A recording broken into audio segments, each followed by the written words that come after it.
Thank you so much, guys, for coming. This is the last hour. Yeah, this is our last hour. I'll tell the video. How long is the video? It loops around. About a half hour. There are 4 different. So this is the last hour of this show, which started on the 5th, and I wasn't here. So this reception was meant to be an opening, but it's the other way around. Yeah, I was in Cleveland. We've been moving around in different spaces, sharing the work that we are working on or we've produced. Just to thank you all. I know it's cold outside in Yale tonight, but yeah. So these projects, this is my sister in crime. Yeah, this is Ellen Eisenman, who works on this work mostly. In case you wonder if I paint my face, no, I don't. So she's the one that does it. And then Fran. Hi, and this is Fran. These are my good friends who really made it possible for us to be here. So when I say for us, it's me and all those who are featuring in my work. And most of the work that you're seeing here is just like maybe 2% of my other projects. Yeah, that are produced in various places, but I work mostly in South Africa and beyond South African borders. Thank you so much, friend, for the opportunity and for your hospitality. And then Ellen, in case you're curious about any prints and so on, she's the one that you could contact if you need to see more or you want to know what's going on in Europe. And this is Lerato. Lerato is my colleague and a friend who's featuring in some of these projects here, but her feature is not here. Ref, thank you. Tana, thanks. Thank you so much for the support. Yeah, to all my friends who are here, you know who you are. Thanks, guys, for coming out. So these projects here that you sing is called Somnyama Ngonyama, which basically means, it's a Zulu word or words, because there are 2, and it's a Hail the Dark Clouders. It's a way in which I'm expressing myself in my language, and also another way in which I challenge racism, using my artistic expression as a person. But I'm not saying other people shouldn't do it or do it this way. This is just me. And I did not want to expose another face into my own personal agendas. And I know that we're affected by racism in different ways. Different artists, they take different approach. My one is this one.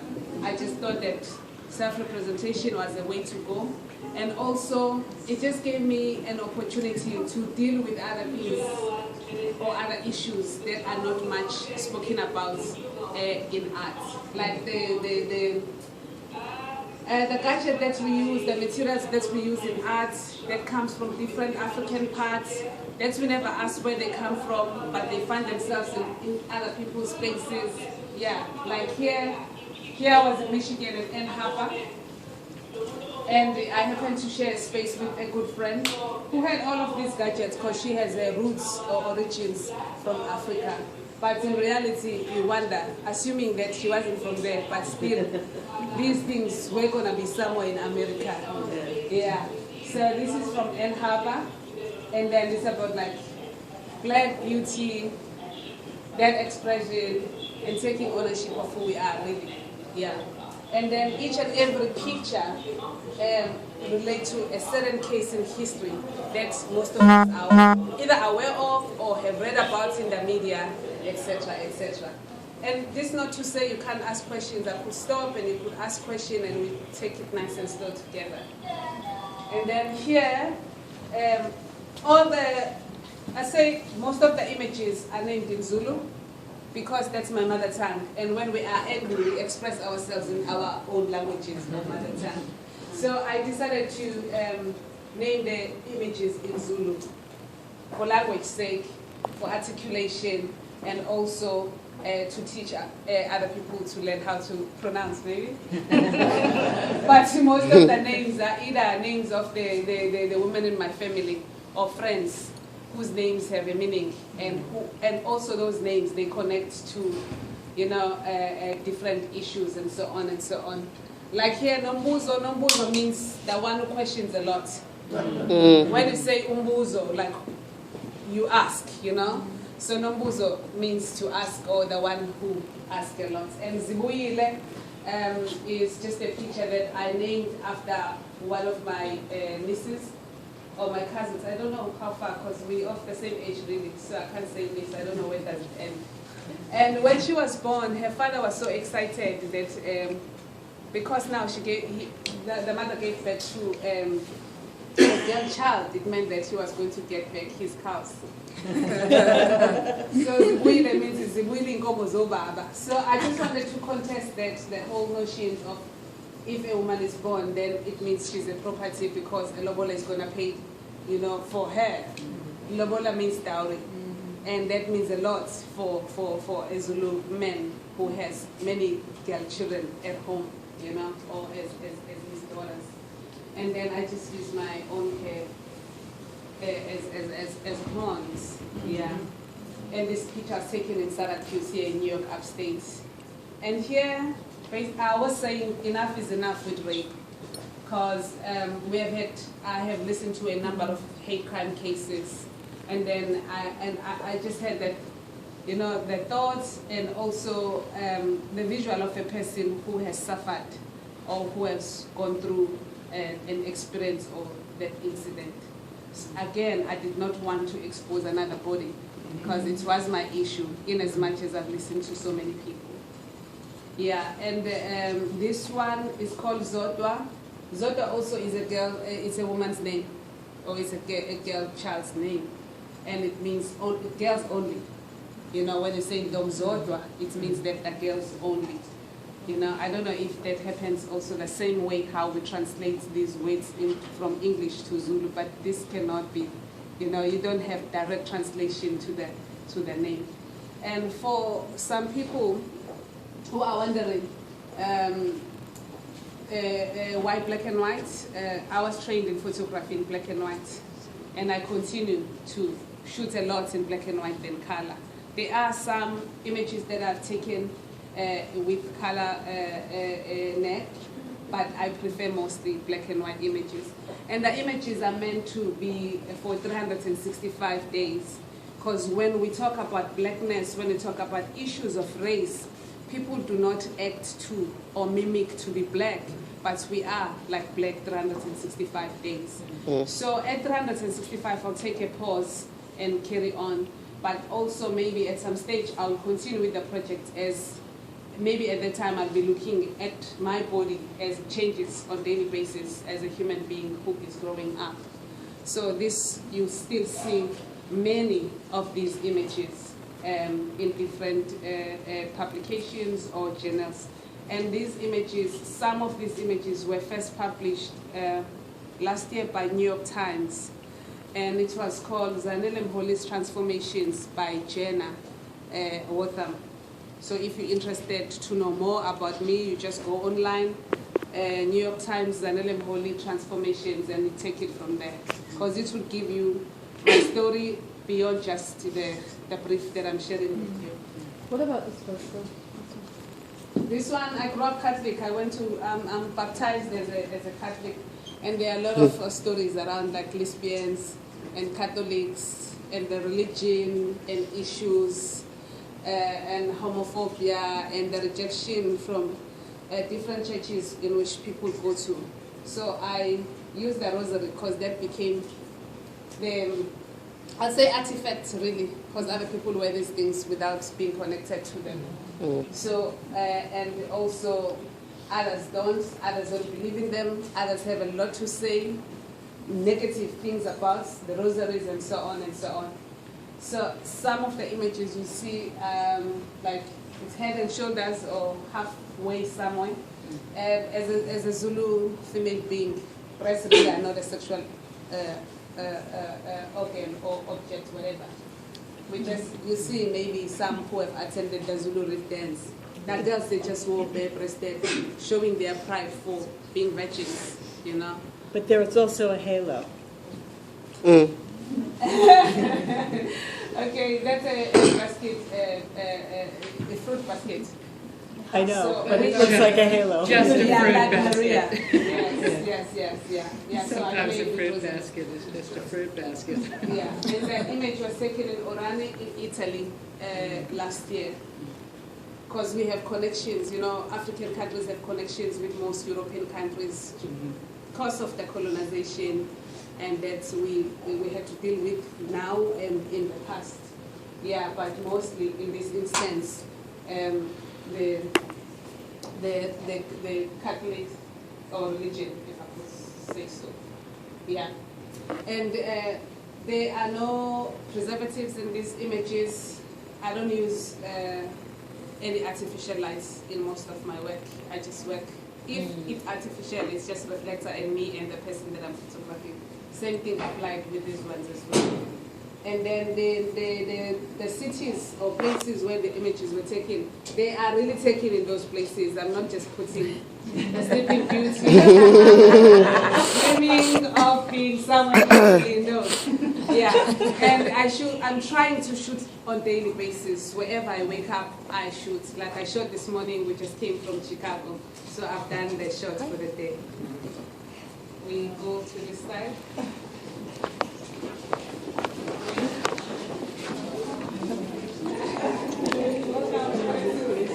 Yeah. And then here we have also, this is the continuation of the same project. Yeah. And what you see here might not be the same like what you saw last year when I had a show at TNC Richardson. And also the series also comes in metal form or format. Yeah. Yeah, I'm trying to produce these old images that were produced by visual anthropologists, you know, like the tonality of those images of black people, which were mostly ugly, but interesting at the same time and appealing, because most of those people had no names. So in this instance, I have a name. You know, when people are being like, what's the word?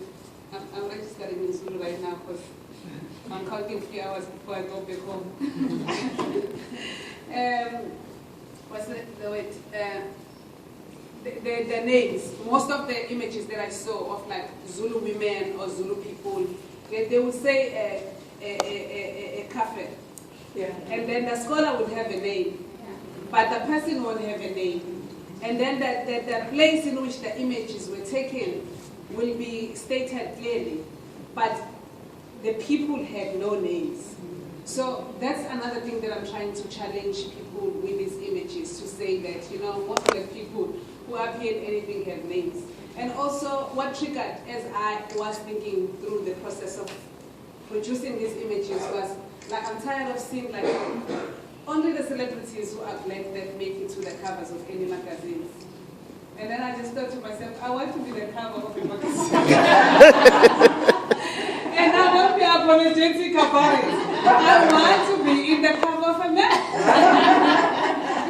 So with the New York Times, there is Nicki Minaj, who is the yellow boy, and there's me at the center, so black. So that contrast as well. But to say that naming and framing is major in our lives at this time of the Black Lives Matter struggle, or this time of hardship. So as a South African, one cannot ignore the fact that people are still being violated and being butchered in this country because of who they are. And I think that when I receive an invitation from Fran and Rachel, I just thought to myself, oh, New York, coming, I'll do it. Yeah, to make a statement for one, and also to share or maybe to revive the thing of like, or thinking of the politics of how we could represent ourselves in different ways and be comfortable for who we are, regardless of where we come. So this is just to invite anybody and everybody who cares about history, or any person who wants to make a statement to say that we are here. Because oftentimes we leave our histories to historians, and we never think of how we could produce that history to share with many people who will come after us.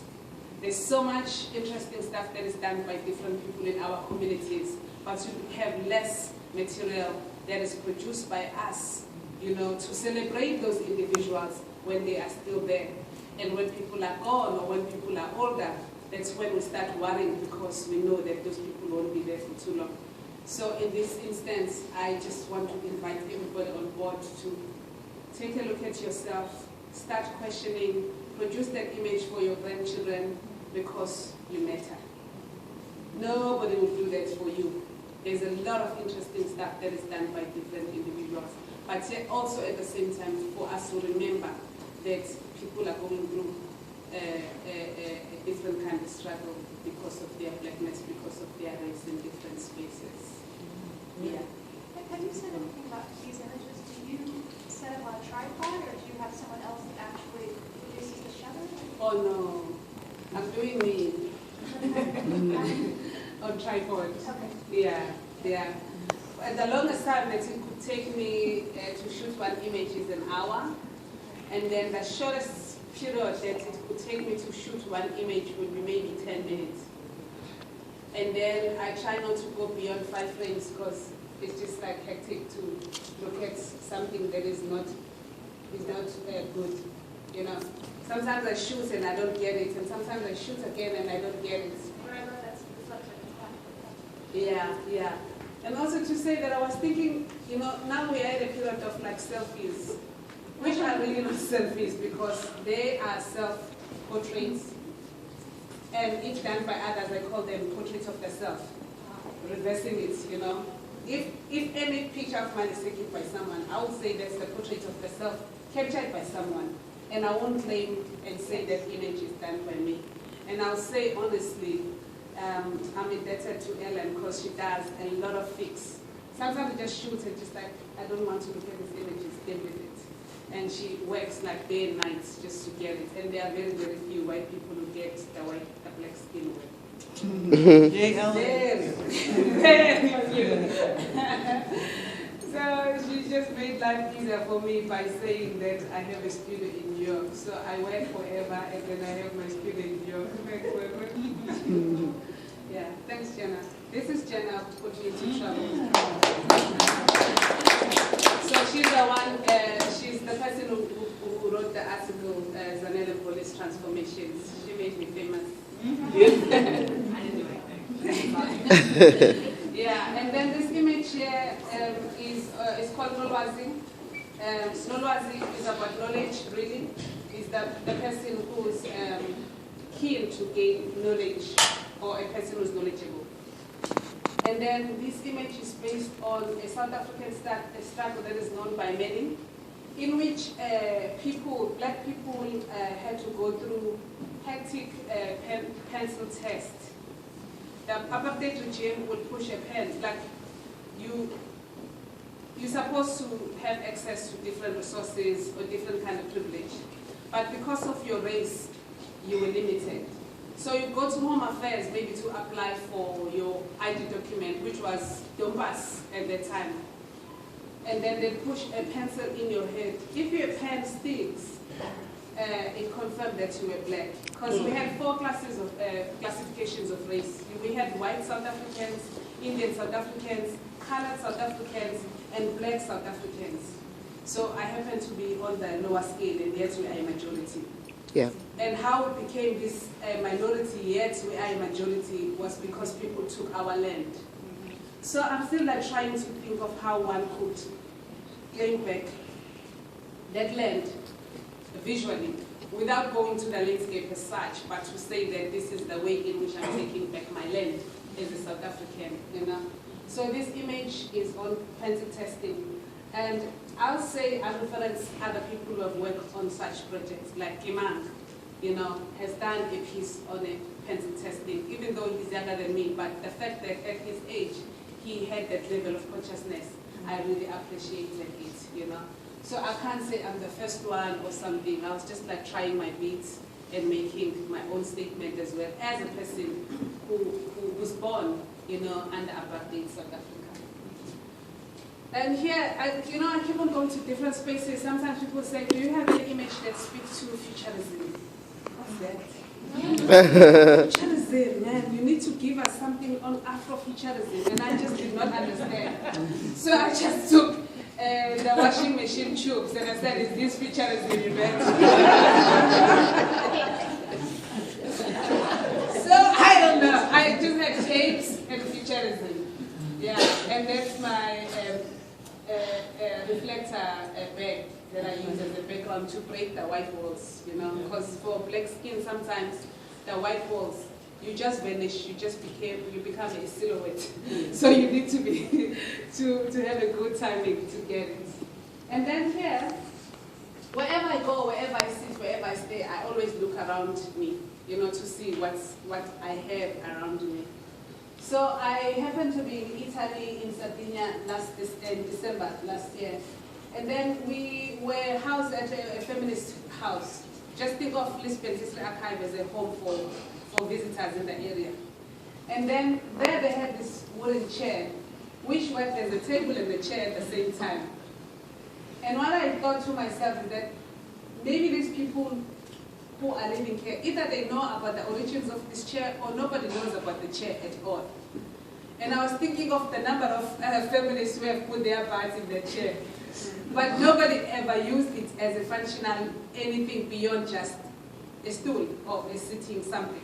So I needed to keep this chair alive and also for me to always remember that I was once there, you know? Yeah.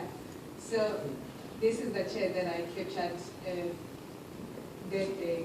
And that's another table that they had outside, which is a nice crafted table, which they use whenever it's summertime, etc.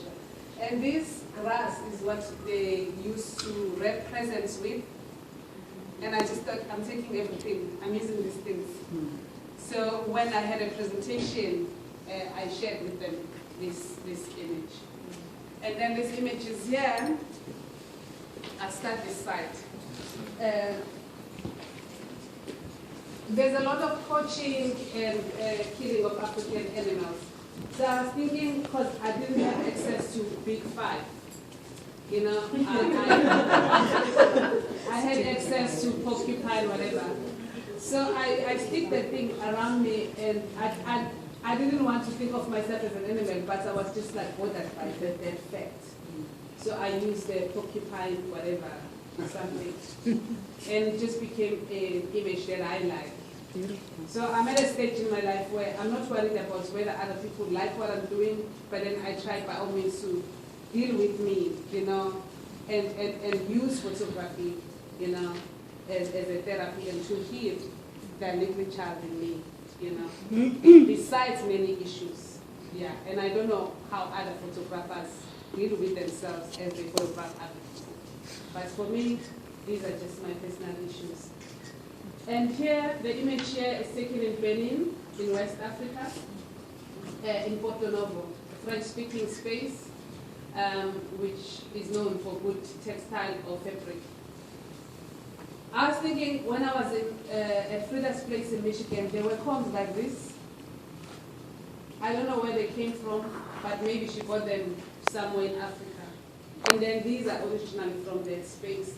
And I was thinking of how these little things, they work as mementos for other people, and they find themselves in different spaces as they move around, you know, moved by different people. And also I was thinking of this afro, the afro and the attitude of the person who has an afro, not thinking about anything else, but I don't have afro locks. Also, another way of making my own statement, what if the afros were locks and locks were stuck with these afros? How would people think of that, and what would register to whoever that is viewing that image?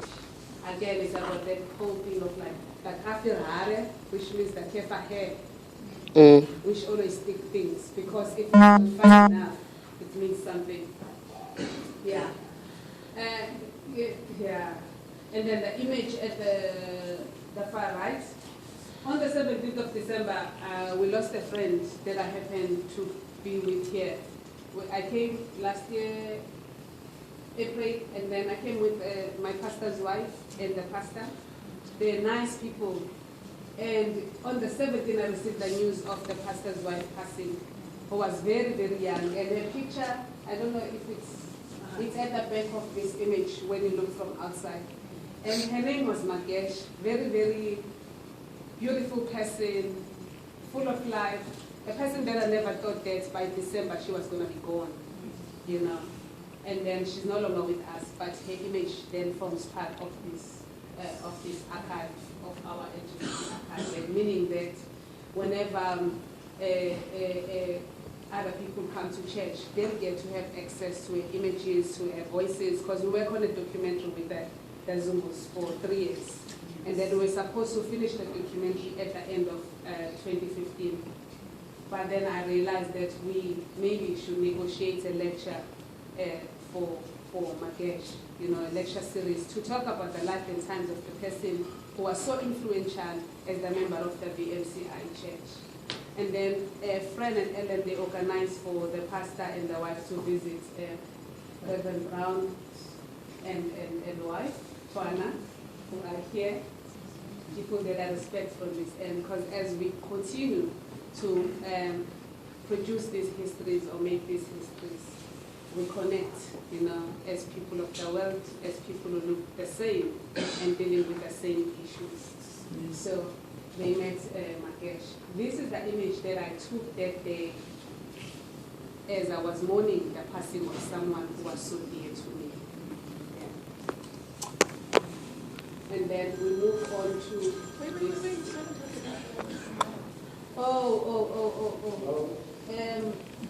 The metals. I requested Ellen if we could just like go beyond just the paper and the archive paper for images.